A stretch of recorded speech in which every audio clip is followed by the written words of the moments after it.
Welcome to Resilience and Resolve with Lance Drury. Welcome back to Resilience and Resolve with attorney Lance Drury. For more than 30 years, Lance has helped individuals and small business owners regain control when the IRS problems feel overwhelming. I'm Evan Mack, and today we're talking about a word that comes up constantly in tax resolution, but is often misunderstood: compliance. Understanding what the IRS means by compliance and why it matters so much can shape every option someone has when dealing with tax debt. Lance, sir, welcome back. How you doing, Evan? Good. Lance, the IRS talks about compliance in practical terms. What does that actually mean to the layman?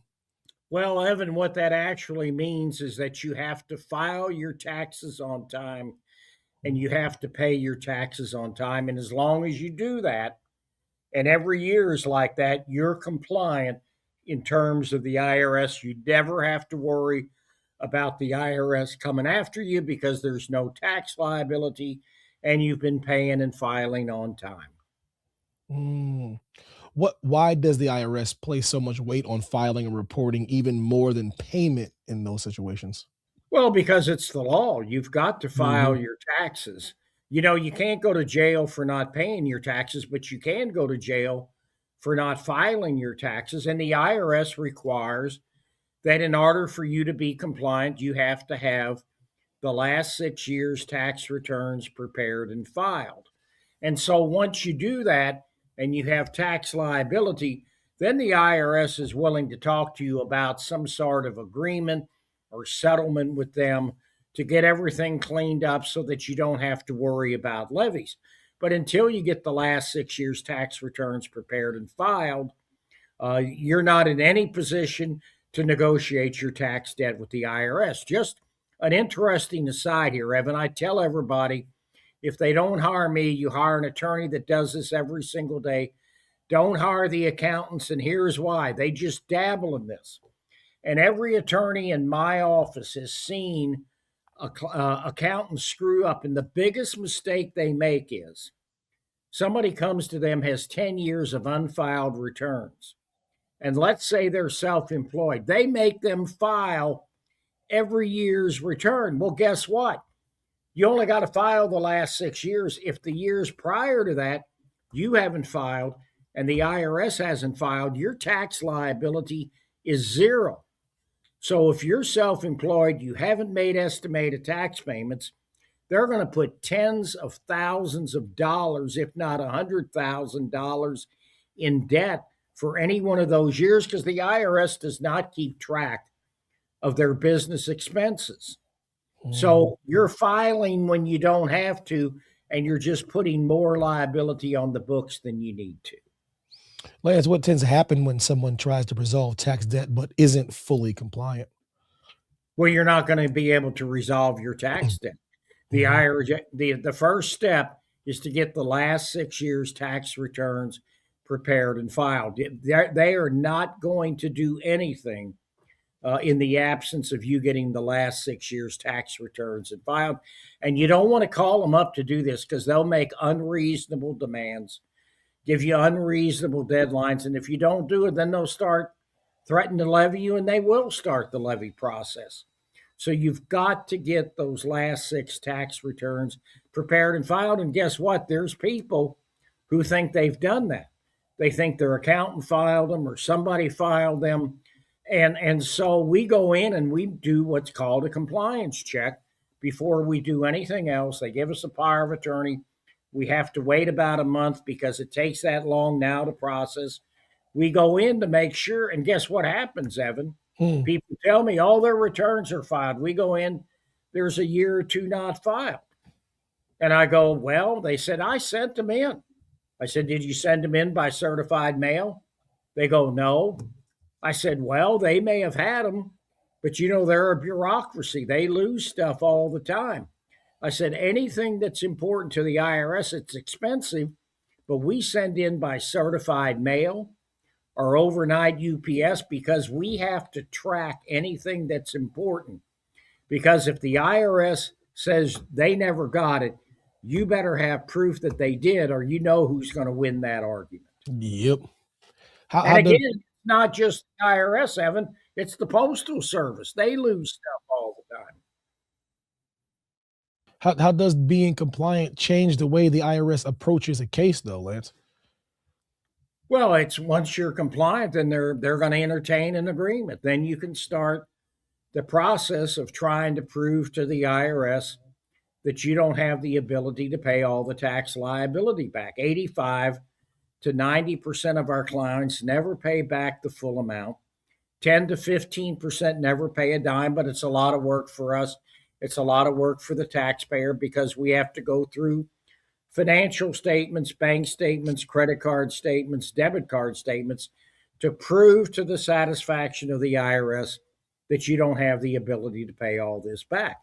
And so that's the beauty of all this. While it's expensive, while it takes a lot of time, if you can do that, we can get you on a payment plan that's manageable, and the IRS does not have forever to collect the tax. So eventually, that tax liability is going to fall off the books.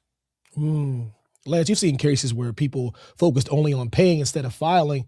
Do you have a situation where that choice caused problems for them? Well, obviously, this is before they come to us because we would advise them otherwise. Would you get people all the time? They don't file, but they got older tax liability. And they think that if they make voluntary payments to the IRS, it's going to help them out. It doesn't help them out. The IRS can still come after them, they can still levy them. And here's the other thing that happens, and this is probably the biggest mistake that self employed people make. They think they can do this on their own.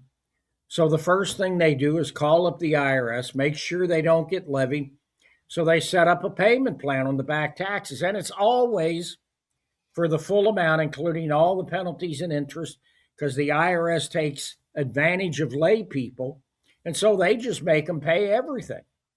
And so guess what? They're paying on the agreement, but there's no money to make the estimated tax payments for the current year. So the liability just pyramids and they just get a bigger tax debt as time goes on. So that's the biggest mistake that I see self employed people make. So when they come to us, the first thing they have to do before we make an agreement is they have to make their estimated tax payments. And it's a win win for the taxpayer. Number one, it stops the hemorrhaging moving forward because it's a condition of any agreement, Evan, that they're going to be 100% compliant moving forward, which means they're going to pay their taxes on time. They're going to file their taxes on time. So it stops the hemorrhaging because if you don't do that, the IRS is going to default the agreement. But it's really a big win on the back taxes. Sometimes it's the difference between paying the full amount or paying none of it back. So just for example, let's say they're paying $1,500 a month in estimated tax payments on the current taxes. You making those estimated tax payments is an allowable expense in determining your ability to pay on the back taxes. So if you make those payments, that's $1,500 less a month that you have to pay on the back taxes. So that's going to make a huge difference on what you're going to pay the IRS. On the back taxes, you may pay little or none of the back tax debt. How does that compliance affect eligibility for payment plans, settlements, or other resolution options, Lance? Well, like I said, you can't get a resolution if you're not compliant. The first rule of the game is the first step. It's a very sequential process. Number one is seeing exactly where the taxpayer's at. Number two, if there's unfiled returns, which means they're not compliant, we got to get those returns done.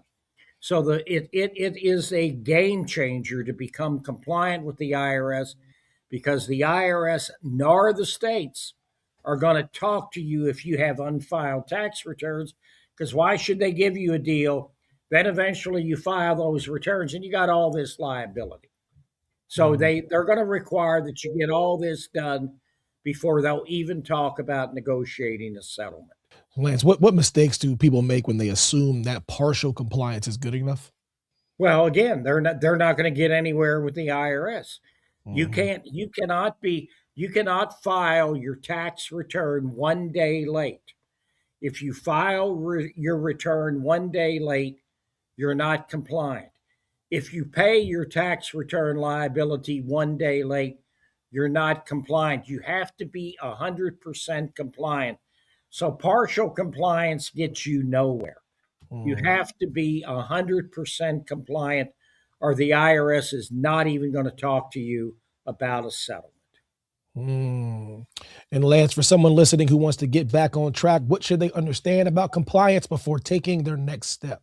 Well, you got to get those returns filed. You got to get the last 6 years at the federal level. At the state level, they want all of them a lot of time. And you could be talking about 20 years, and it's going to be difficult for you to find all those records. And guess what? The state of Missouri, I find this hard to believe. The feds don't track this, and the state doesn't do it. If you are late on your returns and you don't have your W-2s for the year, you're not going to be able to see how much you withheld for the state tax liability, because the feds don't keep track of that. And it just boggles my mind, but the state does not keep track of how much money you sent in for state tax withholding. So you got to find the evidence somewhere, or you're going to pay higher taxes because you don't have any documentation as to your state tax liability. So get all that done, get the last 6 years. For the state, sometimes we've got them down to the last 10 years. But that's about the least amount of tax returns that we can get for the state in order to be considered compliant with the state. But you got to get it done. You can't let this go. Putting your head in the sand is not a good resolution to your case. Lance, appreciate you. Good seeing you again, Evan. All righty, guys. Thanks for listening to Resilience and Resolve with Lance Drury. Compliance isn't about perfection. It's about putting the IRS in a position where they're willing to work with you instead of against you. If you're dealing with tax debt and want guidance on getting compliant before things escalate, visit lancedrurylaw.com. Be sure to leave a review, and subscribe to the show so you never miss an episode. Thanks so much. We'll see you next time. Thanks for watching. Be sure to hit that like and subscribe button and leave us a review in the comments.